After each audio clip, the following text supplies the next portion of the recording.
학생에게 선생님이 물었어요. 너 커서 무엇이 되고 싶니? 아이가 사장이 되고 싶어요. 왜? 사장이 되면 일 안 하고 시키기만 하잖아요. 사람들은 본능적으로 높은 지위에 있는 것을 꿈꿉니다. 어떻게 하든지 높은 곳으로 올라가려고 하는 그런 본능적인 욕구를 가지고 있어요. 예수님은 어떤 마음을 가지고 있었을까요? 예수님도 높은 꿈을 가지고 계셨어요.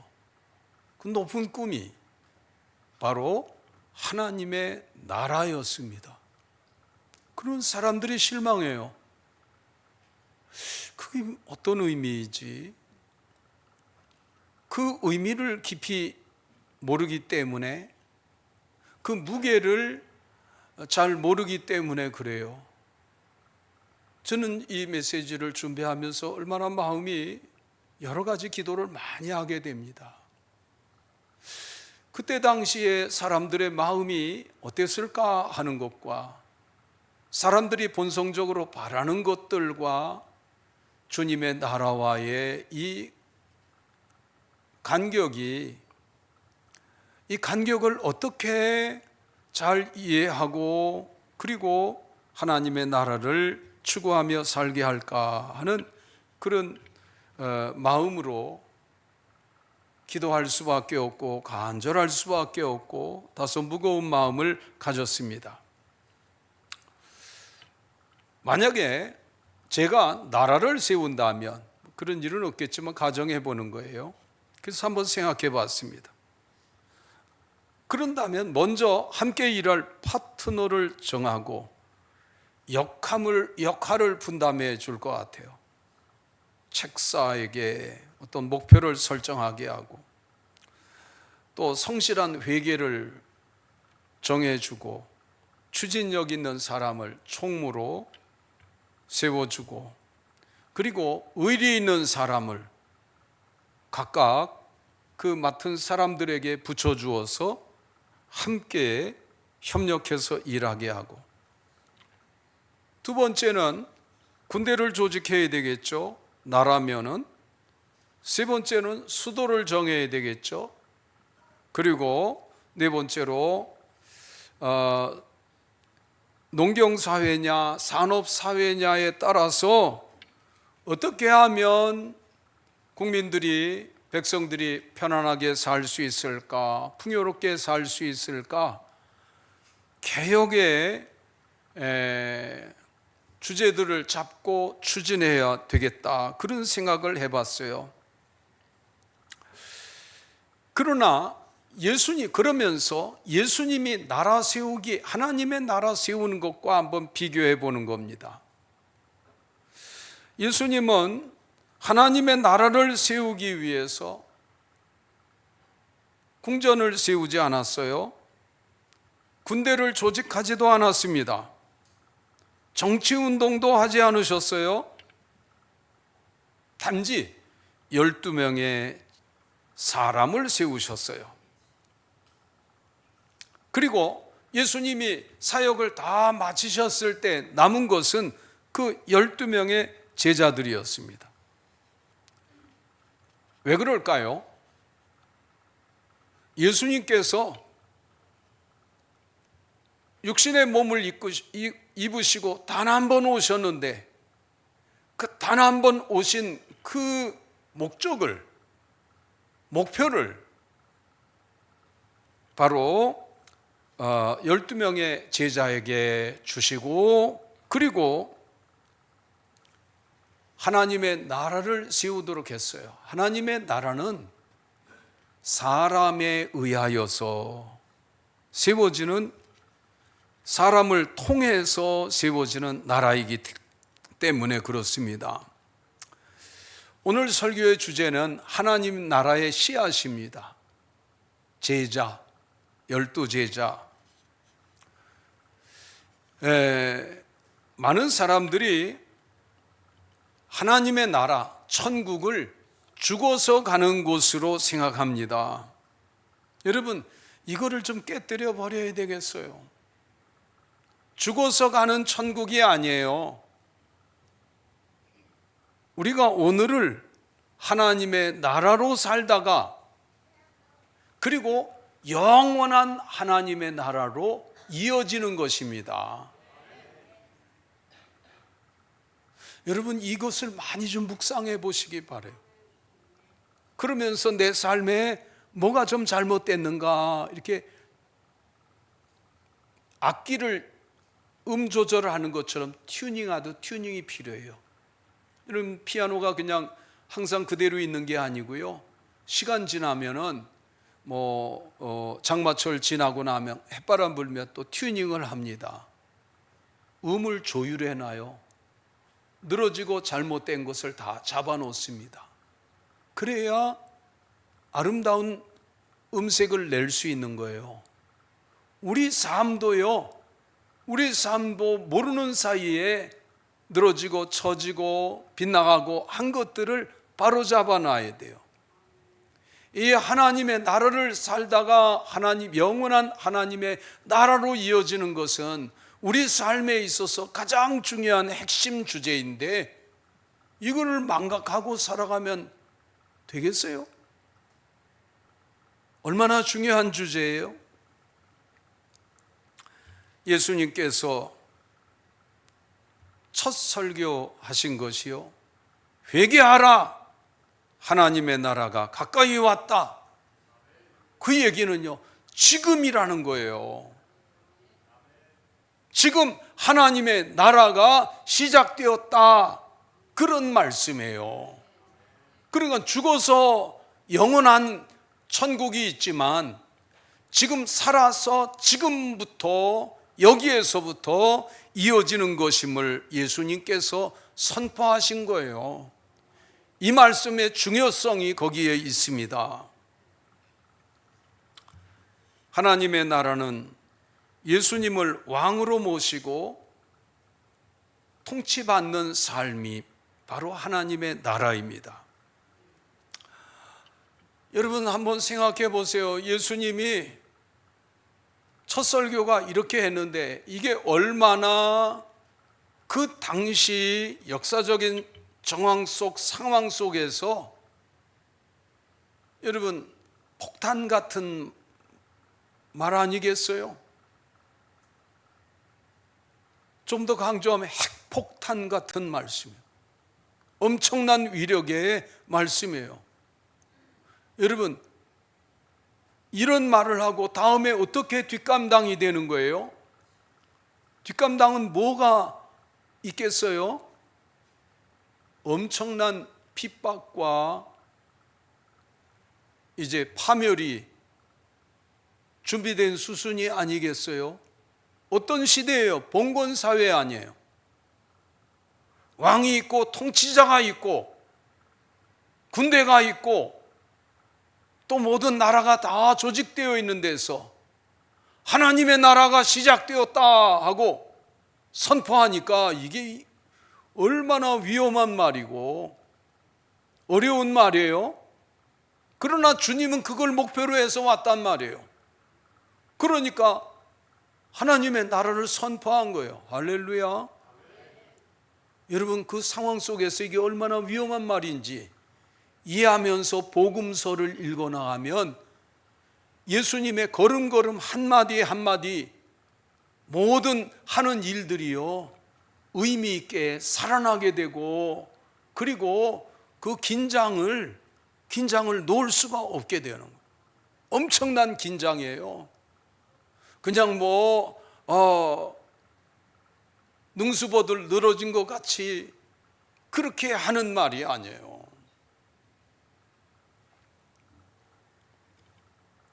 그 당시에는요, 로마의 속국 상태예요. 사마리아 유다 지역을 다스리는 아켈라오 왕이 있었어요. 아켈라오가 통치를 잘못해서 폭정으로 원성이 커지자 로마 제국은요 직접 통치하는 지역으로 특별구역으로 이렇게 합니다. 그래서 예수님 당시에 본디오 빌라도라고 하는 총독이 그 사마리아 유대 지역을 통치하게 되었던 것이에요. 분봉왕이라고 그래요. 헤롯을. 그것은요, 왕들이 몇 명이 있었다는 거예요. 네 지역으로 나눠서 각각 왕들이 있었다는 거예요. 헤롯 안티파스는 갈릴리 지역을 통치했고, 빌립 왕은 이두레 지역을, 또 루사니아 왕은 아빌레네 지역을 통치했어요. 생소한 이름들이죠. 그 당시의 상황이에요. 왕들이 다 눈을 반짝이고요. 왕들의 생각은 다른 거 없어요. 반란 세력이 있는가, 그런 거에 대해서 굉장히 민감해요. 어떤 정치적인 모임과 그 발언, 이런 거에 대해서 민감해요. 근데 예수님이 하신 말씀이 얼마나 그 당시의 상황에 이게 정치적인 말이에요. 새로운 나라를 선포하잖아요. 그러니까 사람들이요, 이런 왕들과 통치자들이 긴장을 하면서 감시하게 됩니다. 과연 이 말이 계속 진행되어질까? 어떻게 진행되어지는지.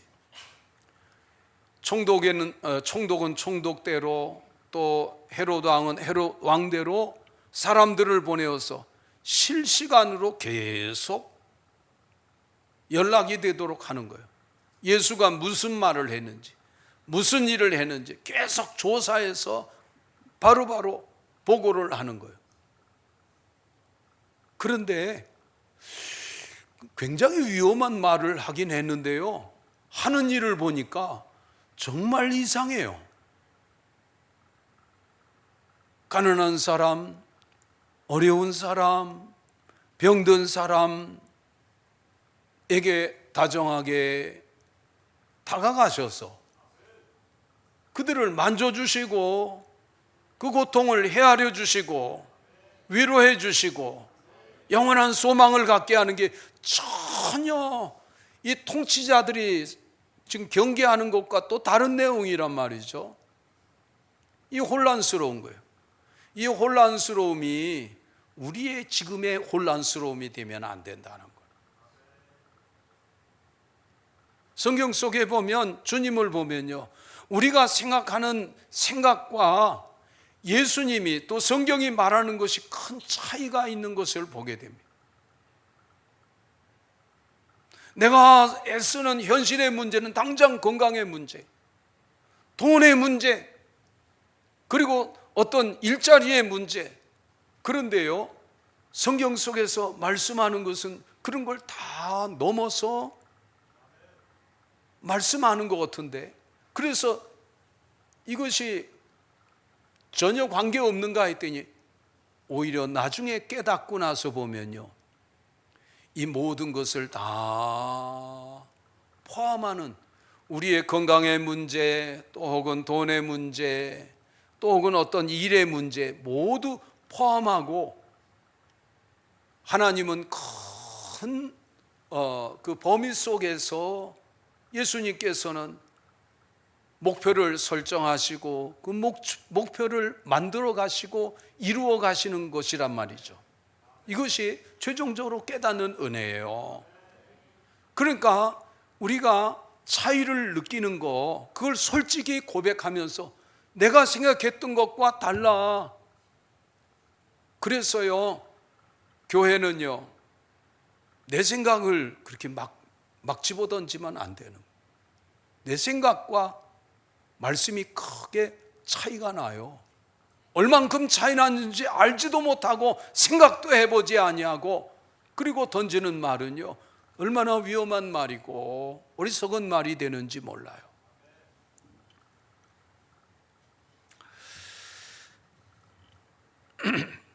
이상한 것은요, 예수님이 이렇게 말했는데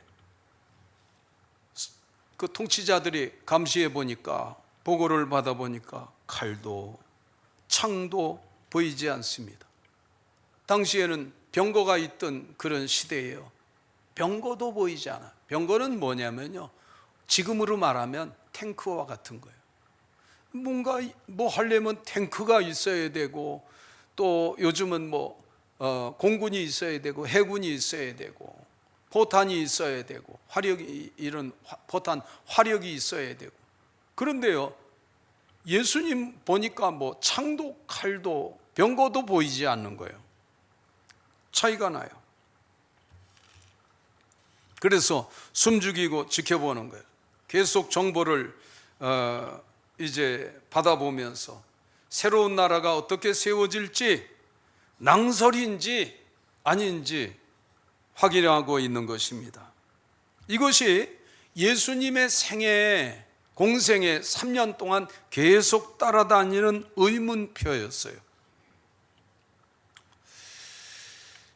여러분, 이것을 잘 이해하고 복음서를 읽을 때에 주님의 하신 행동과 일들과 말들을 깊이 이해하게 됩니다. 그런 은혜가 여러분 모두에게 함께 하기를 바랍니다.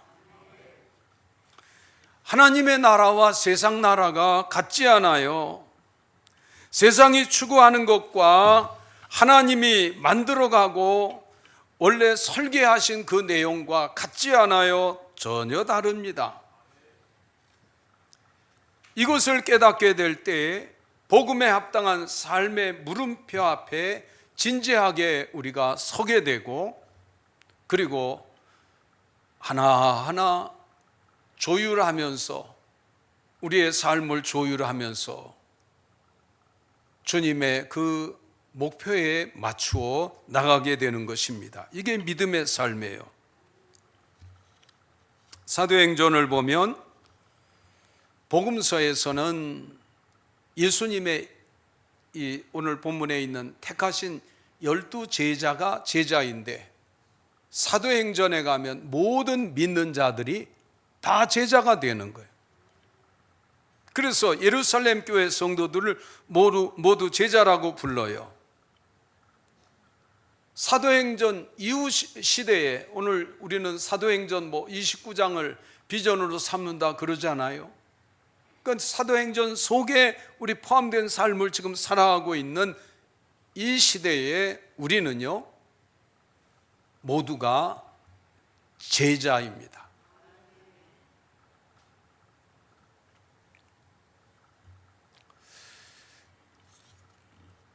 예수님은 하나님의 나라를 세우기 위해서 제자들에게 가르치셨어요. 이 가르치는 것은요, 항상 교회 안에서 있는 일입니다. 말씀 속에 가르침이 있고요, 또 애초에 교회를 세울 때 교회 안에 학교를 세워서 가르치는 것이 항상 있었어요. 바로 예수님께서 이같이 가르치신 것이, 그것이 원형이 되어서 교회가 세워질 때마다 교회에서 중요한 역할로 가르치는 것을 하게 되는 거예요. 예수님은 먼저 제자들을 부를 때 아주 평범한 사람들을 부르셨어요. 하나님의 나라를 멋지게 세우시려면 좀 특별한 사람을 부르시지 왜 평범한 사람을 부르셨을까라는 의문을 던져야 돼요. 그런 질문을 던지면요, 그 대답이 굉장히 생생하게 살아서 되돌아오는 것을 놀랍게 발견하게 돼요. 왜 깊은 은혜를 못 받느냐 하면요, 좋은 질문을 던지지 않아서 그래요. 우리 삶 속에서 질문을 던져보세요. 삶의 정황들이 살아나요. 내가 하고 있는 것만 보지 말고, 나는 내가 하고 있는 것이 어떤 의미가 있지? 그런 질문만 던지지 말고요, 그 다음에는요, 나는 무엇을 하지 않고 있지? 라고 한번 질문을 던져서 한번 정리해 보면요, 내 삶이 확 살아나서 보여지게 됩니다. 하는 것들, 하지 않는 것들, 있는 것, 없는 것. 이거는요, 그렇게 어려운 고난도의 기술이 아니에요. 너무 쉬운 기술이에요. 말씀을 큐티할 때에도 이것을 말씀 어떤 스킬이라고 그래요. 큐티의 스킬이라고 그러는데, 그러면요 마음속에 말씀이 꽉 차지게 되는 은혜를 경험하게 됩니다. 예수님은 특별한 사람을 부르지 않고 평범한 사람들, 그것도 그 당시 사회 속에서 아주 별로 인정받지도 못하고 심지어 천대받는 그런 사람들을 찾으셔서 제자로 삼으셨다는 거예요. 대부분 어부인데요, 나다네엘이 빌립과 대화하는 중에서, 누가복음에 보면 빌립과 대화하는 중에서 내가 메시아를 만났다, 예수님을 소개합니다. 그랬더니 그가 갈릴리 나사렛 사람이라는 것을 알고는요 뭐라고 말하냐면, 갈릴리에서 무슨 선한 것이 날 수 있겠느냐. 거기는요 그 당시에 아주 그냥 낙후된 곳으로 사람들이 그렇게 인정하는 곳이에요. 그곳에 있는 어부들 절반 이상을 제자로 삼았으니 예수님의 제자들의 그 규모가 하나님의 나라를, 새로운 나라를 세운다고 하시는데 얼마나 이게 눈이 휘둥그레질 일이에요. 여러분 그 사실을 보면서 눈이 휘둥그레져 보셨습니까? 안 그러셨으면요 정말 생각하면서 다시 휘둥그레게 쳐다보면서 왜 예수님은 이런 사람들을 부르시고 또 제자로 삼으신 것일까 해봐야 돼요. 뭐가 아니에요? 이 사람들은 제사장들이 아니에요. 이 사람들은 귀족 왕족들도 아니에요. 새로운 나라를 세운다 그러면 뭐가 필요해요? 헤롯 안티파스 같은 사람은 이둠의 사람이잖아요. 에돔 사람이잖아요. 그러니까 이 나라가 잘못됐다 하고요, 다윗의 후손 가운데, 마태복음에 나오는 그 족보에서 다윗의 후손 가운데에서 누구 남아있는 사람이 있을 거 아니에요. 시드기야의 후손으로 이어지는 그 사람 중에서 한 사람을 찾아내든지, 아니면요 신구약 중간 시대에는요 마카비우스 왕조가 있었어요. 하스몬 왕조라고 그러는데 그 한 200년이나 저 셀류코스에 그 저항하고요, 셀류코스 제국에 저항하고 승리로 이끈 아주 그야말로 레전드예요. 전설이에요. 유다인들은 다 거기에 대해서 흥분된 마음을 가지고 있어요. 그러나 오래 가지는 못했어요. 한 200년 갔어요. 그래도 나라가 완전히 없이 패망되어진 후에 반짝 드러났던 200년의 기간을요 유대인들이 얼마나 크게 생각하는지 몰라요. 그러니까 하스몬 왕가의 그 왕족 중에서 또 한 사람을 불러서 제자를 삼았더라면 그런 인간적인 생각이 든다는 말이에요. 그런 사람들이 아니에요. 어부 출신, 세리, 농촌 출신, 그 당시에 아무 이렇게 알아줄 만한, 내놓을 만한 그런 인물들이 아니었어요. 그래서 곰곰이 생각해 보니까 예수님은 넉넉하다는 자신감이에요. 왜? 사람들은 예수님의 존재를 몰라요. 전능하신 하나님, 창조하신 하나님이라는 것을 몰라요. 갈릴리 청년으로 생각하고 있어요. 그러니까 안타깝다 그런 생각을 갖는 것은요, 그거는 예수님의 그 존재 자체를, 본질을 모르기 때문에 그런 거예요. 예수님은 전능하신 하나님, 창조주 하나님으로서 그 평범한 그런 사람들을 부르시면서 그 사람들을 부르신 것으로도 족하다, 넉넉하다고 생각했지, 또다시 또 사람 뽑아서 거기서 추려내고 가려내고 그런 일을 하지 않으셨다는 것을 우리가 복음서를 통해서 알 수 있습니다. 왜 그렇게 사람들을 택하셨을까요?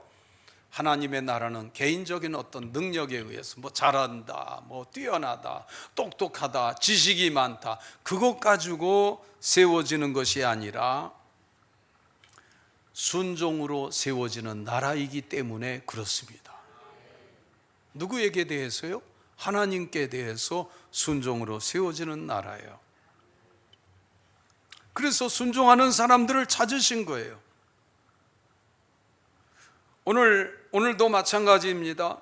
하나님의 나라는 어떻게 세워지느냐? 순종하는 사람, 배우려고 하는 사람들, 그런 사람들을 통해서 하나님은 만들어 가시고 계신 것입니다. 이들을 부르셔서 예수님이 가르치신 것은 하나님의 나라였어요. 그래서 예수님께서 제자들과 함께 다니시면서 비유를 들어서 하나님의 나라를 가르치십니다. 제자들이 모르니까, 사모하기는 하는데 모르니까. 그러니까 하나님의 나라는 겨자씨 한 알과 같다. 겨자씨가 얼마나 작은지요? 깨알보다 더, 깨알의 한 10분의 1쯤 될까? 작아요. 그렇게 작은 씨앗이 자라나면은 4m나 더 되게 큰 나무같이 되어져요.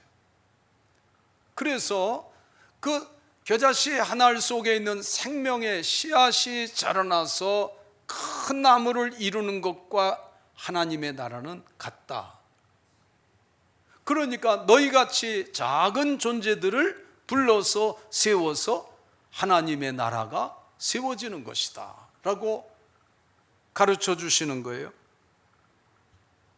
한 알의 밀알과 같다. 썩어지지 아니하면 한 알 그대로 있지만 썩어지면 많은 열매를 맺나니 30배, 60배, 100배의 결실하는 것이 하나님의 나라다라고 말씀해 주시는 것이에요. 그리고 하나님을 어떻게 사랑하는지, 마음과 뜻과 힘을 다해서 사랑하는 것, 이웃을 사랑하는 것을 가르쳤습니다. 원수까지 사랑하고, 또 다른 사람의 죄에 대해서 그가 죄를 시인하고 용서를 구할 때 용서해 주고, 섬기며 긍휼을 베푸는 것을 가르쳐주고, 주님 가르친 기도, 주기도문으로 기도를 가르쳐주고, 그 외에도 기도를 같이 하면서 또 기도를 가르쳐주시고, 섬김을 가르치기 위해서 다락방에서 제자들의 발을 친히 예수님께서 씻겨주셨어요. 큰 자가 되고 싶지, 높아지고 싶지, 섬기는 자가 되어라 하고 평생 잊어버릴 수 없게 가르쳐 주셨어요. 왜? 예루살렘 올라오는 중에도요, 서로 예수님 우편에 좌편에 자리탐을 했거든요. 그걸 예수님이 아시니까 그걸 중요하게 보시고 그걸 고쳐주신 거예요. 오늘 우리의 마음속에서도 잘못된 그 바램, 욕망을 가지고 있는 것을 예수님께서는 하나하나 짚어서 고쳐주신단 말이죠. 복음서 말씀을 보면서 주님의 말씀 속에서 주님을 만나고 또 조정되어지고 고쳐지고 바르게 세워지는 은혜가 우리 모두에게 함께 하기를 바랍니다. 예수님의 교육은요, 하나님의 나라 백성답게 사는 그런 길을 가르쳐 주었어요. 두 번째로 예수님께서 하나님의 나라를 세우기 위해서 제자들을 훈련시키셨는데 두 가지가 나옵니다. 첫째로 보면요, 함께 있게 하신 거예요. 아니, 함께 있게 하신 것이 훈련입니까? 훈련이에요. 세상에서 보면 참 맹탕 같은 훈련이에요. 그런데 생각해 보면, 하나하나 되짚어 보면 결코 맹탕이 아니고 정말 중요한 것이로구나 하는 것을 알게 됩니다.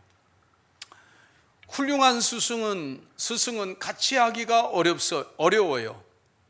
훌륭한 스승이 있으면 좀 같이 생활하면서 배우면 얼마나 좋겠어요? 만약에 스페인에 가서 그 카르카시 기타 연주법을 좀 배우고 싶다 그러면 거기에 훌륭한 인정받는 대가 만나봐야 되겠죠. 일단 만나고 그가 도제식으로 받아주면은 정말 좋겠죠. 제자로 받아주어서 너 우리 집에 살면서 같이 먹고 자고 하는데 청소도 하고 일도 하고 그리고 기타도 가르쳐 주마. 그러면 그 카르카시 기타 주법을 배우고자 하는 사람이 어떻겠어요? 땡 잡았다고 그러지 않겠어요? 뭐 좋아서 어쩔 줄을 모를 겁니다. 얼마나 그게 어려운 건지 모르니까 그냥 다시 한번 설명해 줄게요. 미국의 유명한 워렌 버핏이라고 하는 사람이 있어요. 투자에 뭐 귀재라 그렇게 하고 기업가예요. 사업을 하는 사람이에요. 엄청난 재산을 모은 아주 그런 자본가예요. 근데 그 사람이요, 1년에 한 번씩 어떤 인생에 관하여서, 투자에 관하여서, 삶에 대해서 이렇게 대화를 해주는 그런 시간을 해줍니다. 거기에 신청한 사람들이 무지하게 많아요. 그 중에서 그걸 입찰에 붙여서 최고가 낙찰을 해서 그 사람 한 사람 이제 만나서 점심 식사 함께 하는 거예요. 그 제일 비싸게 낙찰되어진 금액은 35억이나 된대요. 여러분들은 얼만큼 되면 놀라운 표정을 짓겠어요? 점심 함께 같이 하는데 35억이요. 몇 년 전에는요,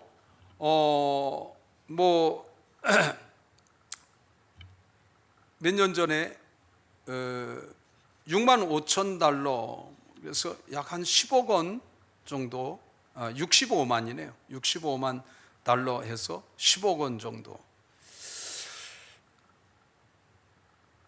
점심 한 끼 하기 위해서요. 예수님은 도제 방법으로 교육을 시킨 거예요. 같이 예수님께서 같이 먹고 자고 데리고 다니고 하는 일을 보여주고 일을 가르쳐주고 말씀을 가르쳐주고 스승과 함께 먹고 자고 일한다면 가장 잘 배울 수 있어요. 우리는 그럴 수 없잖아요. 아니에요? 그럴 수 있는 길을 우리에게도 주시고 하나님은 하나님 나라의 비전을 지금도 이루어가고 계신 중입니다.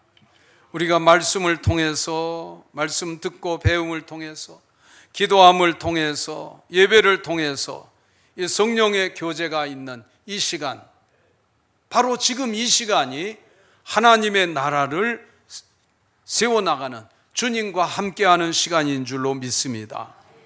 그 다음에 두 번째로 훈련시킨 것은 전도 훈련을 시켰어요.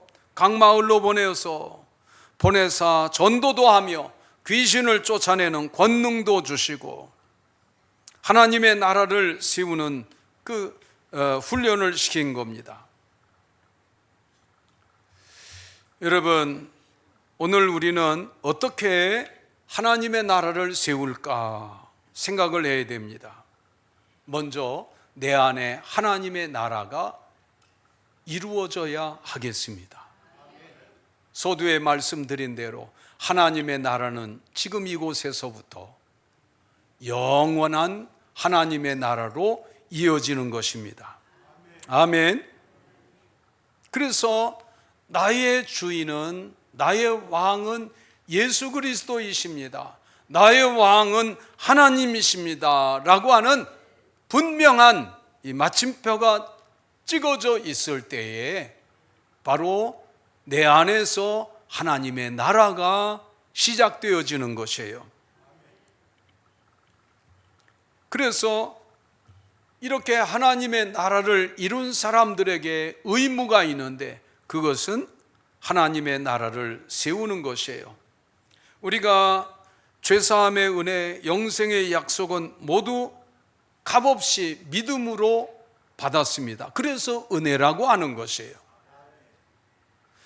그런 제자들에게, 하나님의 사람들에게 의무가 주어집니다. 그 의무가 뭐냐면 내 삶 속에서 내가 가까이 만나는 사람들에게 하나님의 나라를 전파하고 세워나가라 하는 것입니다. 예수님은 12명을 제자로 삼으셨어요. 그랬더니 그 12명이 120명이 되고 3,000명이 되고 오늘날 25억의 그리스도인들이 세상에 존재하고 있는 것입니다. 교회의 미래가 뭐냐? 사람이에요. 그래서 우리의 어떤 기도에 가장 중요한 목표가 있다면 다른 사람을 위해서 기도하는 것이에요. 그리고 그 사람을 말씀으로 양육하고 예배자로 만들어 인도하고 이렇게 세워나가면 하나님의 나라가 계속 확장되어지는 줄로 믿습니다. 우리 교회에 기도할 때마다 그 비전이 뭐예요? 영적 5세대. 이게 하나님 나라의 비전이에요. 한 사람이 일평생, 평생. 그럼 13전도는 뭐고 영적 5세대는 뭐냐? 13전도는요 1년 단위예요. 1년 단위로 내가 올해에 3사람을 전도하고 하나님의 사람으로 키워나가겠습니다. 그 중에 되는 것도 있고 안 되는 것도 있겠죠. 그리고 일생에서는요 10명 이상, 10명이 아니에요, 10명 이상 제자로 삼고, 그리고 영적 5세대 평생을 살자, 일생을 살자, 내 생애에 영적 5세대를 보리라 하고 살아가면 하나님의 나라를 세워나가는 놀라운 비전이 되는 거예요. 여러분 계산해 보셨어요? 내가 10사람 이상을 제자로 삼아서 10사람을 제자로 삼으면요 3세대가 되면 1111명 뭐 이렇게 나갑니다. 일생 그만해도요 주 앞에 설만하잖아요. 그래서 제가 그렇게 말씀드렸어요. 주님, 이 정도만 해도 과분한 것 같은데요.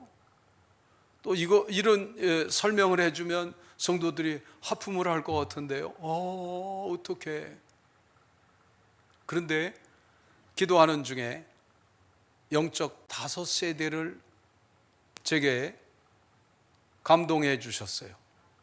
그래서 영적 5세대를 목표로, 영적 5세대가 되면 10만 명이 되는 거예요.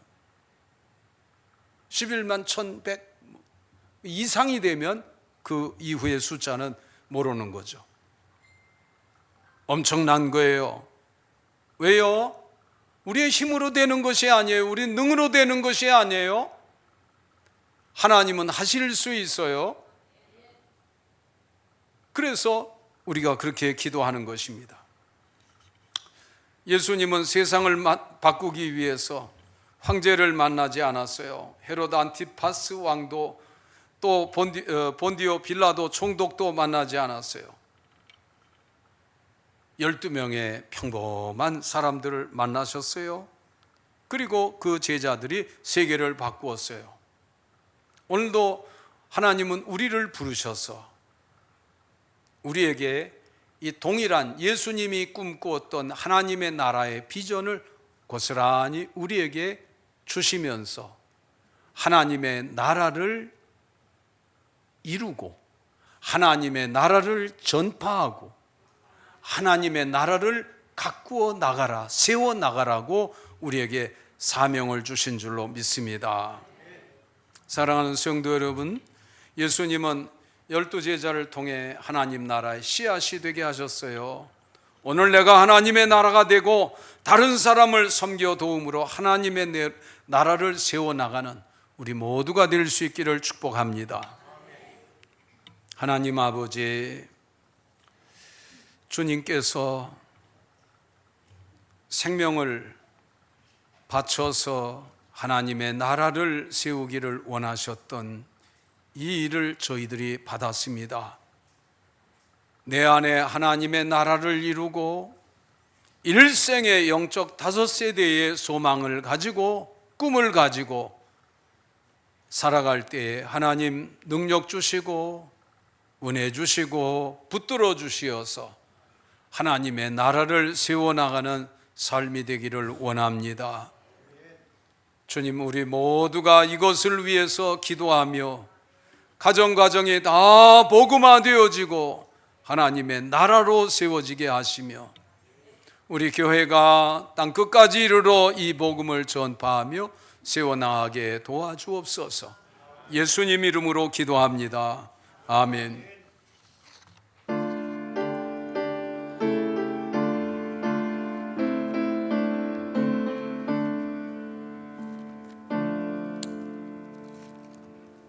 됐어요? 예. 방송실